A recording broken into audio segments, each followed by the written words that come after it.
This video will be covering the 1992 race year.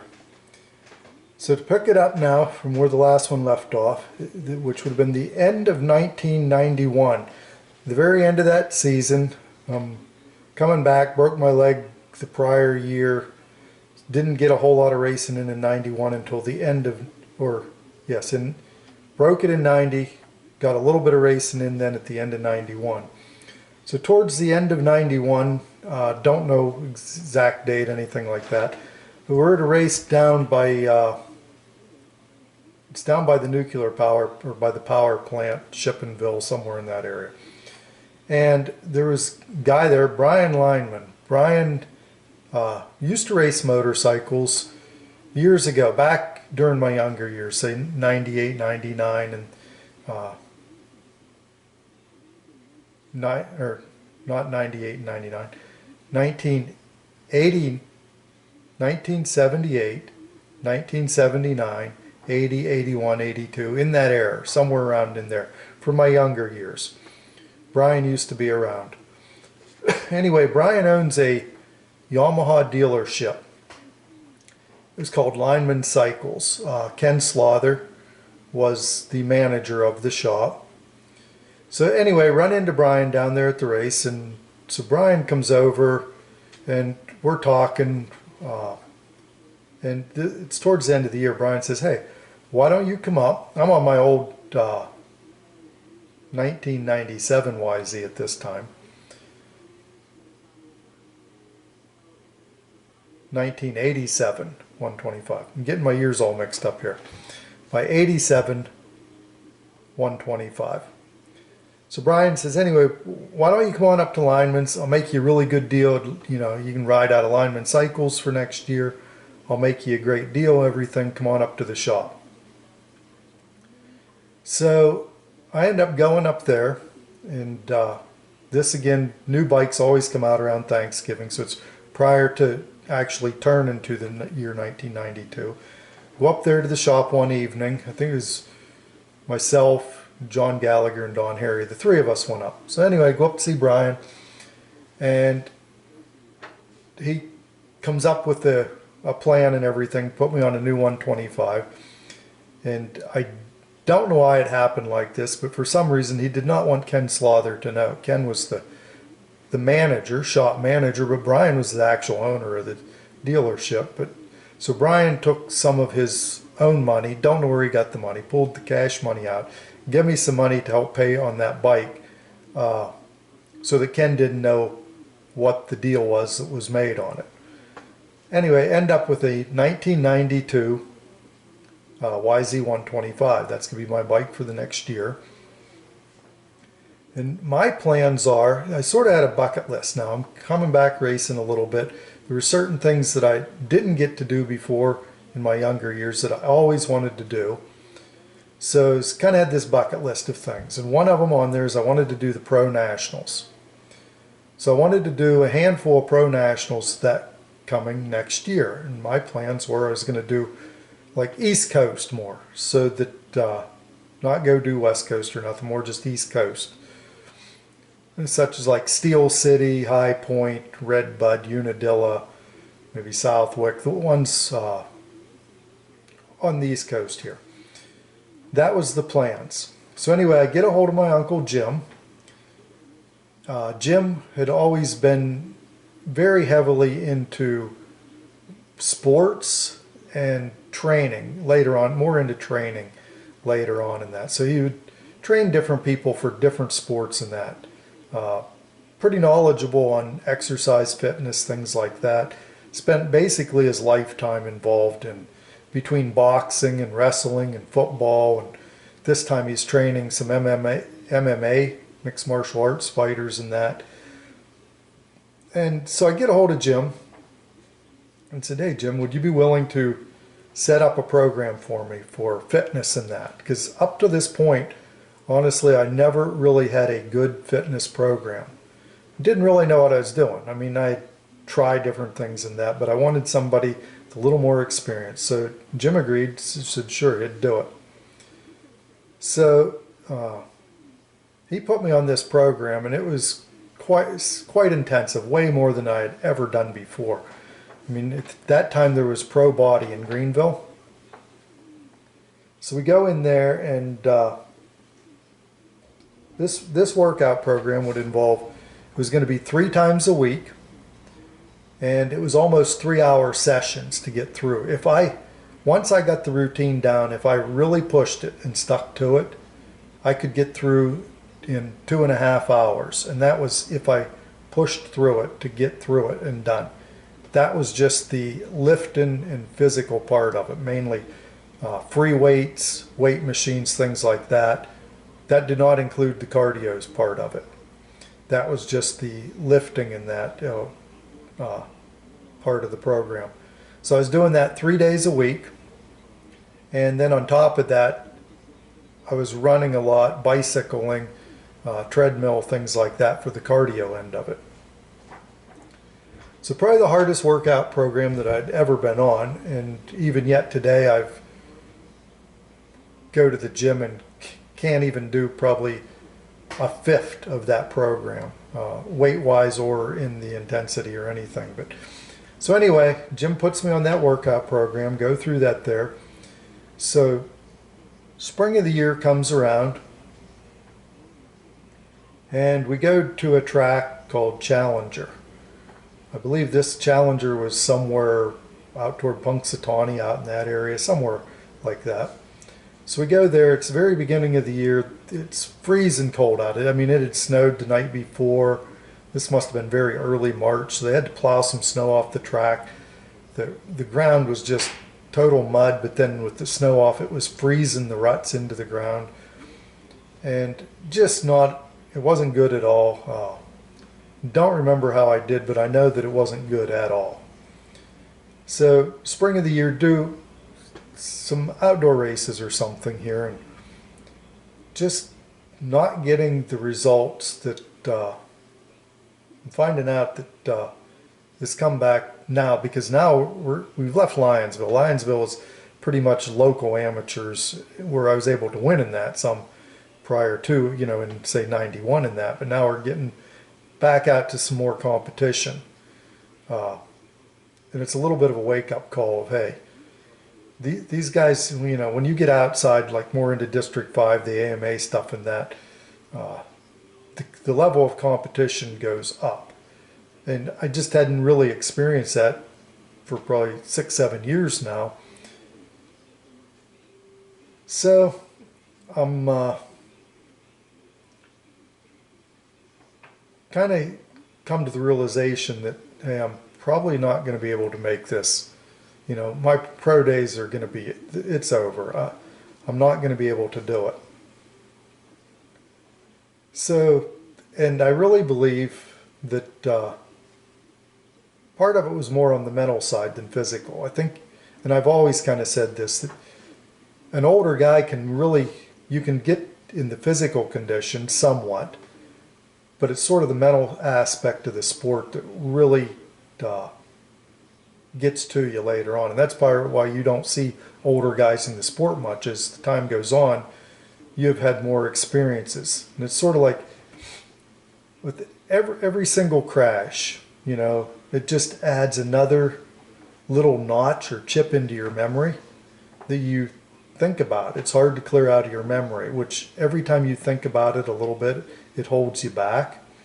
And just over the years, younger years, you'd see crashes all the time. I mean, it wasn't uncommon. You go to the races and you're going to see crashes and injuries. You'd see guys with, seen guys with broken legs and the bones sticking out through the side. They're laying there screaming and stuff. Well, their paramedics are tending to them. And that, it's not uncommon. I mean, you're going to see that almost all the time. You're seeing injuries constantly. And I really believe each time you see that, it just adds another one of them little notches into your memory.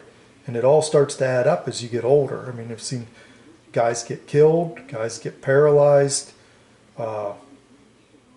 I guess one of the worst days as far as injuries, because it wasn't uncommon that ambulance is going to be running. But I do remember we go to Pleasure Valley one day, and this here's down by Johnstown somewhere.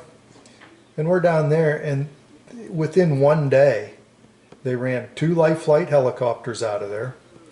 They kept 2 ambulances there, so as one was running, the other one was there, and they kept them 2 running the entire day. That's over and above the 2 life flights they took out of there. So you're just, like I said, it's the mental side of it. It's hard to get past. I seen a guy one time, he crashed, he was laying, his head was sort of like right on the peak of a jump, and another bike cased it, the center case, the lower part of the engine case, right onto his helmet. It split the helmet right off the guy's head. You heard the large crack, the 2 pieces of helmet went flying, and they hauled him off in an ambulance. Don't know how he ever made out or anything. I just know he got hauled away. So at that point, I just think it was really probably the mental side, because I'd also come off of an injury myself just a year or so prior to. And now I'm kind of maybe 60% at capacity of where I was in my younger years. I mean, the speed, you're just not pushing it to the level that you need to be competing. So change of plans. Check that one off my bucket list. It's never going to happen. I'm not going to do the Pro Nationals. So I'm going to gear it down a bit. My next one on the list is I want to do the Loretta Lynns. And this here, Loretta Lynns is a national amateur qualifier. Or not qualifier. You got to go through qualifiers and regionals and all that. But Loretta Lynns it's an actual national for amateurs held in the United States. Occasionally you do get riders from the other countries, but it's all 52 states of the United States. And you go through area qualifiers, then you'll go through regional qualifiers, and narrow it down from there. And then if you qualify and make it, once you get to Loretta Lynns, you're down to the top 40 in your class in the United States. And then you'll narrow down on a week-long event there to, that's how you'll get your ranking for where you stand in your class for that year. And to put a little comparison on it, it'd be sort of like if you were into, say, a high school sport, say of wrestling or something. If you took and you used your state champions and you narrowed it down to, so you took your 52 state champions, one from each state. And I'll add a little bit to that. In motocross, when they narrow it down to the top 40, it's really not one per state. It is your actual 40 fastest riders that will make that gate at Loretta Lynns. So you could have, like, some of your very tough districts. It might not be uncommon, say you got a really fast district here in District 5 in Pennsylvania. You could have 3 or 4 guys out of that one district, which will make Loretta Lynns. And you might not have any riders from, say, center part of the country, maybe Mississippi and Utah and different states like that. There might not be a single rider there from those states because you're getting down to the top 40. So it's not necessarily just by state. But backing that up, so if you took your 52 states and took your state champions of wrestling, and say you didn't have all your different brackets, like your different school brackets, it was actually one state champ per state, and you narrowed it down to 52 state champions, and then you took out of those state champions, held a regional, and you narrowed it down to the top 40 out of those, and then you hold your final tournament of the top 40 of all the state champs. That just puts a little perspective on how Loretta Lynns is run, I mean, and what it comes to. So I got a little bit of videos just to give an idea of Loretta Lynns as well. Maybe it'll explain it a lot better than I have. So anyway, my focus now is going to change. I'm going to do try and qualify for the Loretta Lynns National Amateur qualifiers in the plus 30 class, because I'm now 29 years old. I'm going to be turning 30, say, in May, and Loretta Lynns is always held in August.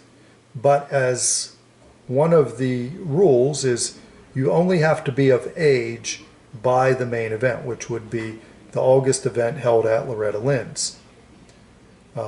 So I'm actually at the best point I'd ever be for doing that at Loretta Lynn's, because I'm going to be the youngest in the group, because at that time they went 30 to the 40 class. Since now I believe they got even maybe a 50 class or a 60 class even, but primarily in the 30 class is made up. You get a lot of the guys. It's typically, you're not going to get somebody that just started racing coming into there.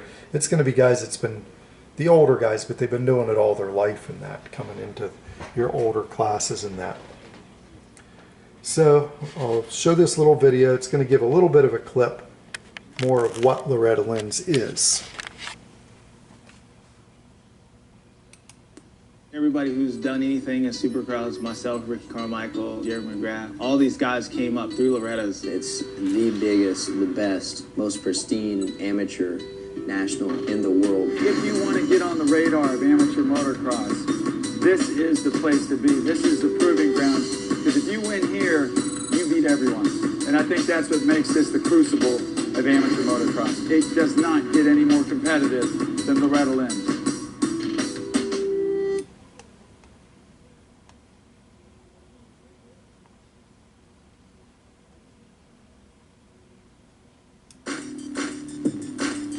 The neat thing about Loretta Lynn's is you really can't luck into the championship. I mean, you have to earn your right to even be there. That begins at the area level. We have races scattered all around the country. You've got to be in the top of the results there. While the goal here is simply to qualify, Dakota is out to prove a point. Separate.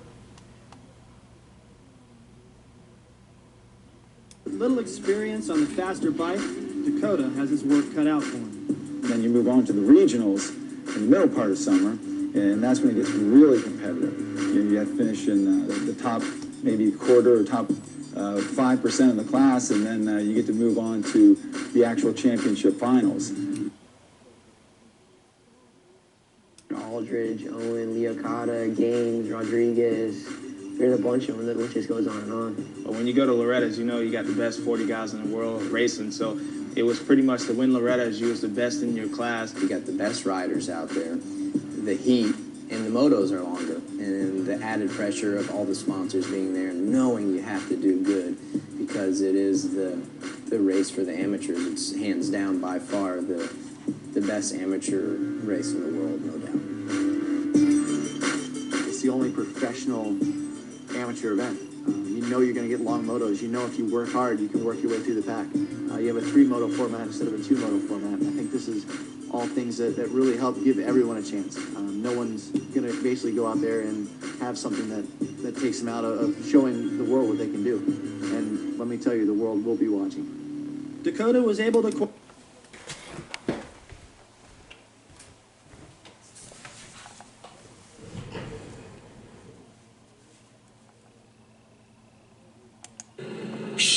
It's late. Over there, the starting gates for the Rocky Mountain ATVMC Amateur National Motocross Championships, sanctioned by the AMA and presented by Lucas Oil. The elite of the elite. Well, they've all gone to bed now because it's nighttime, but that's where they compete. 42 of the best riders in the nation. But the very idea that this is a hard event to qualify for is often lost on people, because they don't focus on just the qualifying from your local track. They focus on the best of the best. That's not just on the starting gate, it's here. These superstars, Jeremy McGrath, Eli Tomac, Justin Barsha, Timmy Ferry, Kevin Windham, Jeff Emig, Cooper Webb, Ryan Villapoto, Travis Pastrana, Jessica Patterson, Ryan Dungey, Davey Millsaps, Jason Anderson, Mike Alessi, Trey Kennard, James Stewart, Ricky Carmichael. Yes, the famous billboards are in many ways what make this event. Qualifying is a huge goal for many of the riders here, but being the elite of the elite, making a living in this sport, winning multiple titles and making millions of dollars, that's what truly motivates people to sacrifice their entire lives, literally, in focus on motocross. And that's what we're going to talk about here as dusk has turned this way.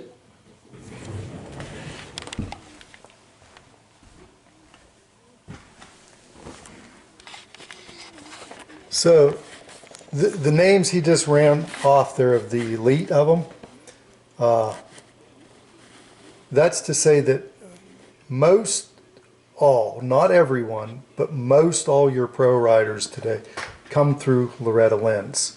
Loretta Lynns is the stepping stone from going from amateur into the pro ranks.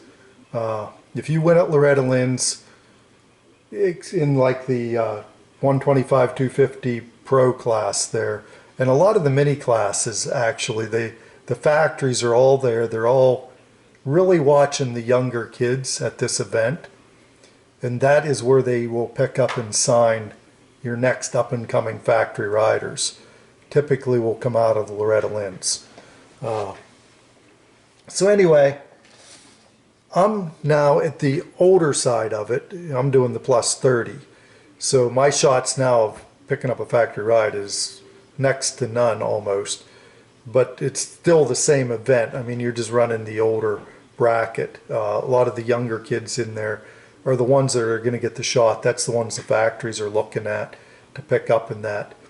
But you still get to compete even though in your class in that. And again, I'm running the 30 plus class at that time. So it is still, you're narrowing it down to the top 40 in the nation of your class in that here at Loretta Lynns. So you got multiple classes there, different classes in that to run, but I'm running the plus 30 class. So the picture you're looking at here would be the finish line area at Loretta Lynns. So I changed my plans. I'm now going to do Loretta Lynns for the year, that's going to be my focus for this year. So I make it through the area qualifiers and go on, then transfer on to Budds Creek. So I'll skip over to a few photos in that I got from that year. These here would have been, Budds Creek they hold pro national outdoor at this track. So this here would have just been that year. This here's just the pit area.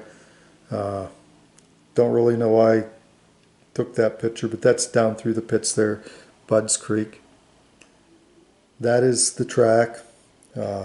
Famous Henry Hill. That's the one where Doug Henry jumped off the top, landed clear at the bottom.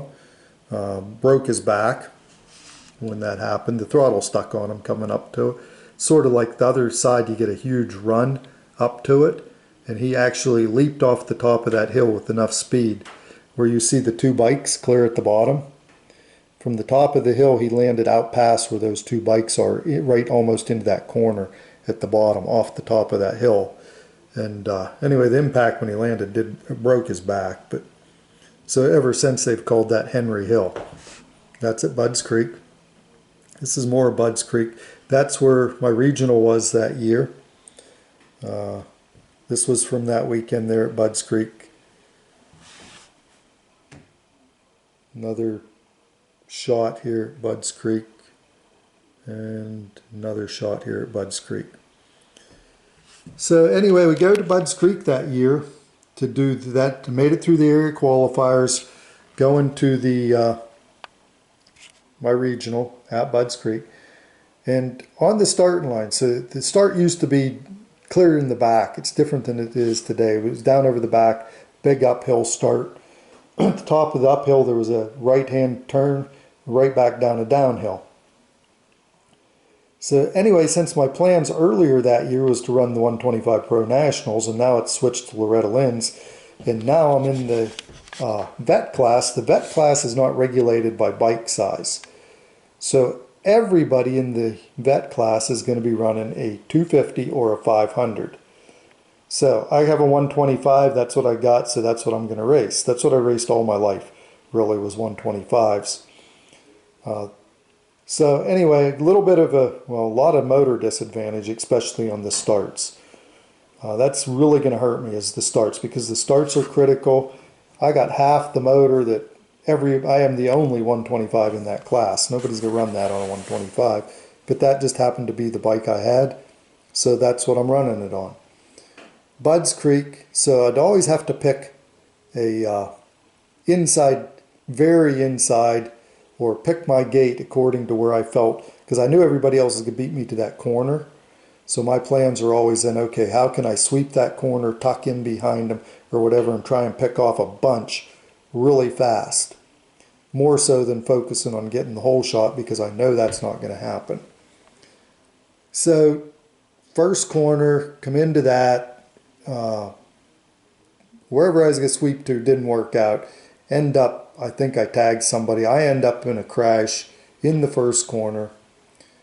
Get back up, and I just remember thinking, you know, like I've worked too hard. I've put in too much for it to end like this. You know, I don't want to give up on my goal of Loretta Lynns. I just remember thinking that, picking the bike up. It's not going to end like this. So I got back up, got on the bike. It's the very beginning of the race, so you still got quite a bit of time. And just putting all you had into it, and in the end, qualified and made it through to Loretta Lynns, made it through my regional. So now I've qualified for Loretta Lynns. Loretta Lynns isn't going to be until August of that year. So you do your other races throughout the year, and I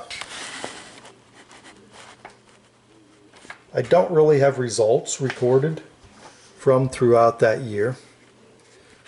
But again, my primary focus here is going to be Loretta Lynns. So I made it there. That's kind of my goal. Didn't really have the goal of winning it or nothing. I wanted to make it there before I was done with my racing. And I've done that now. I've qualified in. I'm in the top 40, you know, in the United States now. So we go to Loretta Lynns, and that would be me on the doing a practice start. That's the starting line there. And you can practice your starts and that out of the gate. And here I'm picking the very inside gate. There again, I'm on a 125. Going to be the only 125 in that class. So I want to be on the very inside when everybody, because down there the first corner's a very fast sweeper, and everybody comes into that corner kind of tuck and tight, but then they're pushing out wide. So my plans are I'm going to be on the inside gate, come in there, tuck that corner tight, because the second corner is a very fast left-hand sweeper. So if I tuck that first one very tight, I can come down then on the right-hand side, coming into that second corner, and as everybody's pushing out wide, I can tuck to the inside. So that's my plan.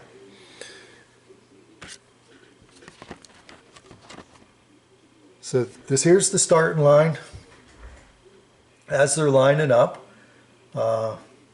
Kawasaki was the sponsor, so you can see in the background there they have they sponsored the event.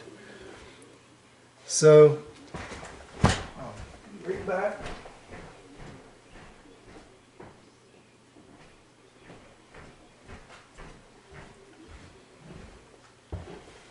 So we're on the start there, and this here at Loretta Lynns, it's a 3-moto format.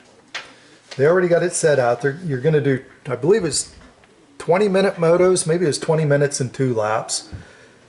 Don't recall. I do know that in Tennessee in August, it is extremely hot and humid.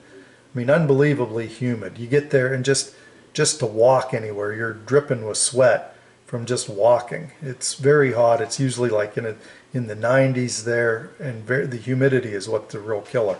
But you know that going into it. You already know what it's going to be, so you're already preparing and training for it and that. So we go to Loretta Lynns there, and here's the start. And I already went over my plan there on the start. I'm going to tuck that inside, sweep the second corner to the inside. And so the plan has a little mishap. This would be my very first moto. This would be the second corner. Coming into it, and I'm in line to sweep that inside, and they have a big pile up right in front of where I'm headed to. So I end up into that pile up myself. Now everybody, the rest of the pack is going. So this is me just picking the bike back up out of that pile up and getting going again. So my first moto there, I believe I finished with, I don't recall if it was a 17th or a 21st. It was somewhere right in there. The results weren't, I think maybe it was a 21st actually. I'm not sure. I'd have to look at the records on that there. But at Loretta Lynns, it's going to be a 3-moto format. So how that works is you're there for the entire week. It starts, I believe they had practice on a Saturday. Monday, then you're going to have a very short practice, and then they're going to start the motos. And they schedule them so that you may run on Monday, and they already got the time slot scheduled out because they allow a little extra time in between each moto so that they kind of know they got it wrapped up, the next gate lined up in that. So you're already given a time in your program in that of the day and times you're running, which makes it very nice. And you're not having to kind of wait around, till your next race, because this is going to go on for the week. So this was my first moto, end up with a 21st. Then my next moto, second moto, I think I had a 7th, somewhere in there. And my third moto, I think, was a 10th, which I finished then with a 14th overall. So I would have really liked to make top 10 there. Would have been really nice, but overall, 14th overall, considering these 40 guys there are already narrowed down to the 40 best in the United States. So 14th overall, that's where I ended up. Kind of happy with the results. Made that one on my bucket list in that. So I'll go on over now to some of the photos in that I got from there. Oh, I'll give just another little story. At the time, we were also running Pennsylvania State Championship. That series had already started. We were partway into it. Loretta Lynns finished up on a Saturday morning. I believe we wrapped up. We pulled out of Loretta Lynns down there, which is in Hurricane Mills, Tennessee. There was one of the Pennsylvania State Championship races being held back here in PA that Sunday morning. And we had rented a motorhome and taken that to Loretta Lynns down there. So we left down there Saturday afternoon sometime, drove the entire night through. My dad did take over and drive some, while I tried to sleep some. And we pulled into the racetrack that following morning just in time to make the practice in that for the state championship down there. So I'm going to go over now to some of the photos in that from Loretta Lynns. That would have been, that was the motorhome we rented. That's my father here at the back. Here was, when we went, we had a cat. Her name was Precious. The cat went along too, because we didn't have anybody to watch over and take care of her. So that was my mother. That was myself. I'm leaving from the site where we were at, going down for practice or one of the motos. This would have been, I don't know if it was taken practice or during one of the races. You have all your factories are there. I mean, you got all the major factories are there, and they're there for support and that. They bring their semi-rigs and all. So they give good support there. If something happens, to your bike and that, they got mechanics there to help you out. Different stuff like that there, but they got a lot of parts there, different things. That would be the Kawasaki tent. this was the inside of the motorhome. It actually made a little rack, loaded the bike in the motorhome, and we hauled it down. Didn't tow a trailer, we just took it down that way. That was the motorhome in the background and my bike. This one was out on the track there at Loretta Lynns. This here would have been my start. I would have been on the far left in that photo. This here is just the sign pulling into Loretta Lynns. It's actually held right at her ranch, Loretta Lynns Ranch. Huge ranch down there. I mean, many acres. I don't know how big, but I know it's pretty big. That was the whole family that went. My in-laws, my father-in-law, mother-in-law. They had never been to a race before. They had always heard, of the races and that, but never experienced going to the races. So after that, my father-in-law, he was hooked on it after that. Always wanting to go in that. But and before that, he really didn't know what the racing was even about. That'd be at the finish line area. The week of that, during the day, in the evening, they always do different things there. And one of them, you have dirt shirts. They must have been the sponsor for it because you see their banners everywhere. They had so in the evenings, after the races are done and that, they always have some type of event thing going on just for entertainment and that. So this particular, they had a chili cook-off. And it's, so you can see they're in the red shirt with the apron on. That's my wife, Shirley.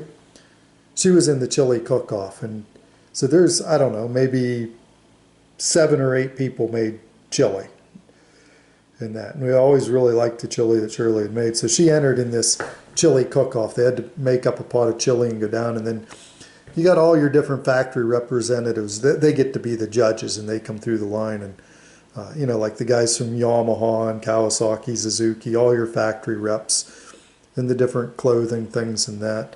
They come through, and here's a guy from Pro Circuit, the heavier guy there, Bevo Forte from Scott Goggles. He's been around for ages in this industry, pretty much as long as I can remember. So he's the representative from Scott Goggles. So anyway, Shirley entered the chili cook-off. Not sure how she did in it. This here's just somebody dressed a little bit weird from just as a comedy thing, I guess. Here's your guys from Factory Yamaha. I think Brian Loomis, maybe that was Brian Loomis there, I'm not sure. So these here were the pictures from Loretta Lynns from the racing part. This here's at her ranch. This would be my father-in-law, Joe. Here's my mother and Shirley. But when you pull into the ranch, you pull in, it's a paved highway going in, and probably within the first half mile is where they have the track. There's a swimming pool there. They got a whole like campgrounds area there. Really nice facility. But you follow that road back in. I'm going to say it's a good another mile back there. And this is all part of her ranch. You come back to Loretta's house. This is where she lives. This is her house on back in the ranch. I do remember, I don't know where the picture's at. I got one. Her tour bus was parked on up the driveway beside her house. And on back even further yet from her house, it's almost like a whole museum thing from her career there. From Coal Miner's Daughter, they got the different displays and stuff and buildings. This is my father-in-law, Joe. There was a bird. My mother, Joe and Merle, out by the sign there going into Loretta Lynns. This is back kind of the museum area at her ranch. But you can basically walk around the ranch. You can go wherever you want back and tour all this different stuff. I mean, it was all open to whoever was there for the races and that. You know, evenings, or you got time, a day you're not racing, you can go back and tour around all this stuff. So my parents and in-laws, they did a lot of that, went back. This is the waterfalls back at the barn by her place. And that's my in-laws there as well. This here, they always do a program book. And this here would have been the 1992 Loretta Lynns qualifier. It's basically kind of like a directory of that they do of who all's there and in what classes. And in there they, well, there's one. This here is David Pingree.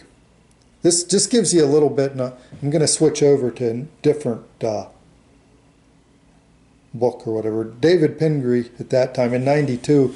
A lot of these guys were younger. This is just in their beginning years.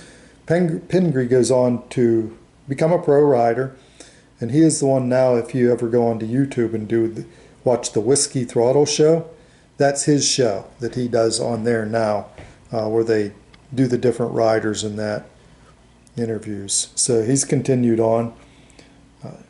Davey Yezik, right here. He was down by Cranberry area. He's District 5 rider. Davey was pretty fast.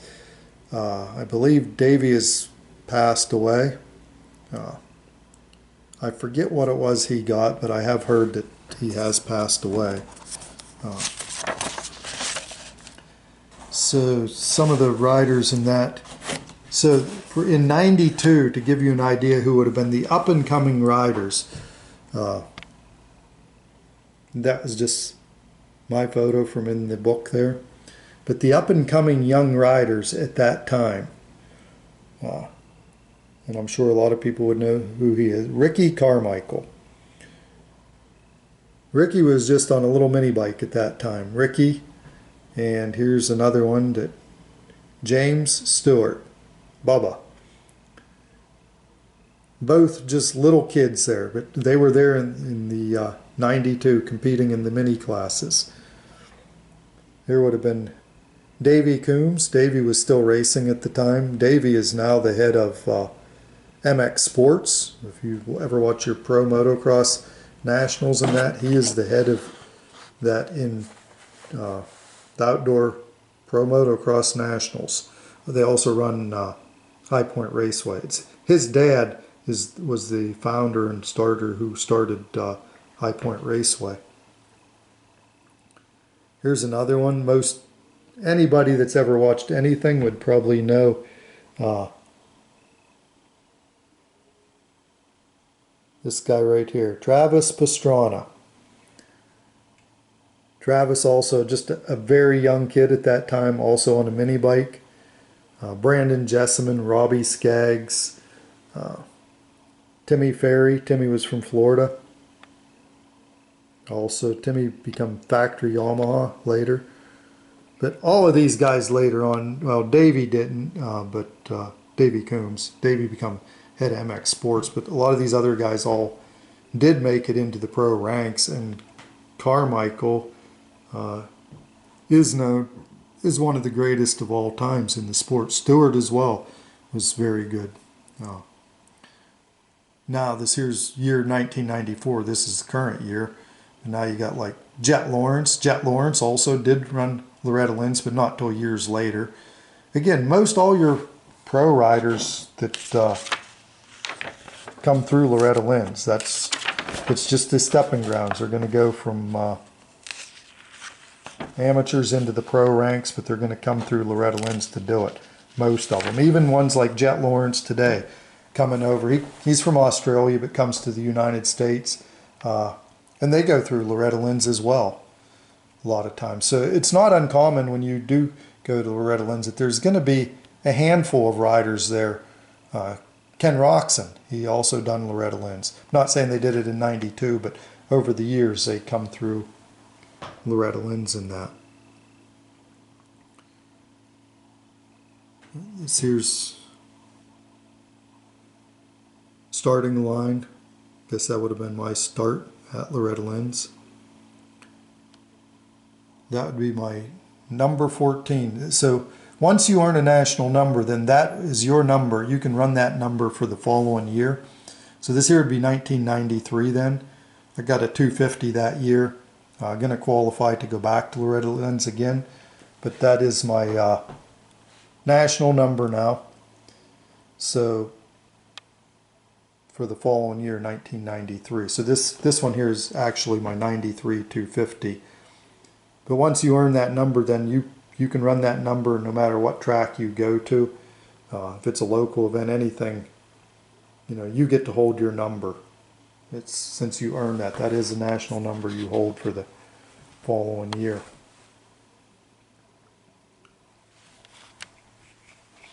So that's pretty much the 92 race year. The highlights of that year would have been making it to Loretta Lynns, running that event, and coming away with the number 14 there. So my next one I'll pick up will be for 1993.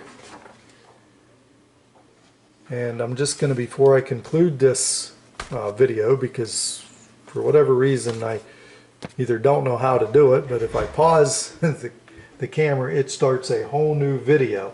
So I'm just going to check a few things here before I pause it.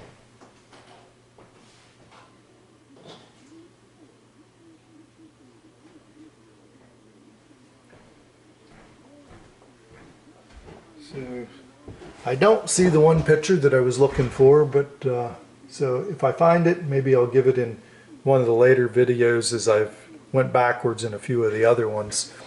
So this here will be the conclusion of 1992 and primarily Loretta Lynns National Amateur Qualifier.